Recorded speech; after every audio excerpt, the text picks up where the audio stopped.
តើមានរឿងអ្វីនៅពីក្រោយខ្នងទើបបានជាគូស្វាមីភរិយាមួយគូលួចរៀបការលាក់ប្រពន្ធដើមតែមិនហ៊ានដាក់ឈ្មោះកម្មវិធីអាពាហ៍ពិពាហ៍បានត្រឹមដាក់ពិធីឡើងគេហដ្ឋានថ្មី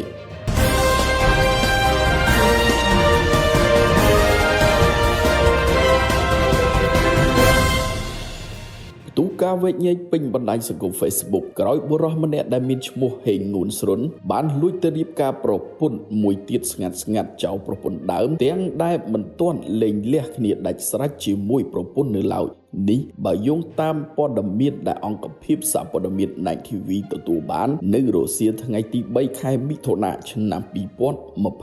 2025យោងតាមការ live Facebook ពីនារីម្នាក់ដែលត្រូវបានគេស្គាល់ថាជាប្រពន្ធដើមរបស់បុរសខាងលើបានធ្វើការ live Facebook ផ្ទាល់ខ្លួននៅយប់ថ្ងៃទី2ខែមិថុនាឆ្នាំ2025ម្សិលមិញនេះនៅក្នុងពិធីឡើងគេហដ្ឋានថ្មីស្ថិតនៅក្នុងស្រុកកំពង់ត្រាចខេត្តកំពត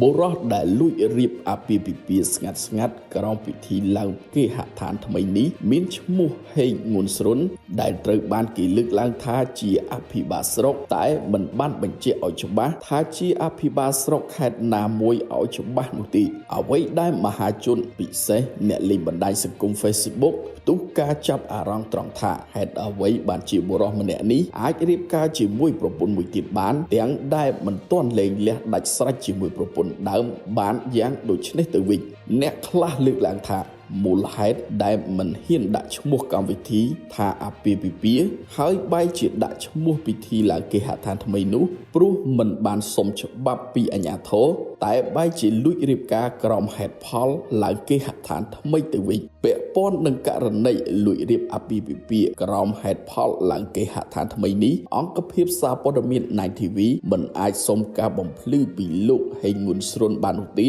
ដោយសារពុំមានលេខទំនាក់ទំនងទោះជាយ៉ាងណាអង្គភាពសារព័ត៌មាន Night TV នៅតែរងចាំការបំភ្លឺគ្រប់ភាគីពាក់ព័ន្ធទាំងអស់រៀងរាល់ម៉ោងធ្វើការឬទំនាក់ទំនងតាមលេខទូរស័ព្ទ012 79 95 និង 72 Night TV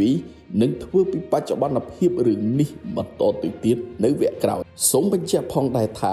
យោងតាមច្បាប់ស្តីពីឯកពន្ធភាពត្រង់មាត្រាលេខ7បានបញ្ជាក់ឲ្យដឹងថាត្រូវចាត់ទុកថាផិតគឺជាការរួមសេវនកិច្ចឬហៅថារួមភេទរវាងបុរសដែលមានចំណងអាពាហ៍ពិពាហ៍ពីមុនមិនទាន់រលាយជាមួយស្ត្រីដទៃក្រៅពីប្រពន្ធរបស់ខ្លួនឬការរួមសេវនកិច្ចដែលហៅថារួមភេទរវាងស្ត្រីដែលមានចំណងអាពាហ៍ពិពាហ៍មិនទាន់រលាយជាមួយបុរសដទៃក្រៅពីប្តីរបស់ខ្លួនចំពោះប្តីឬប្រពន្ធដែលបានប្រព្រឹត្តអំពើផិតក្បត់ដោយដែលបានលើកឡើងខាងលើនេះគឺត្រូវផ្តន្ទាទោសដាក់ពន្ធនាគារពី1ខែដល់1ឆ្នាំនិងពិន័យជាទឹកប្រាក់ពី20,000,000រៀលដល់1លានរៀលឬផ្តន្ទាទោសណាមួយនៃទោសទាំងពីរនេះបើយោងតាមច្បាប់ស្តីពីឯកពន្ធភាពឆ្នាំ2006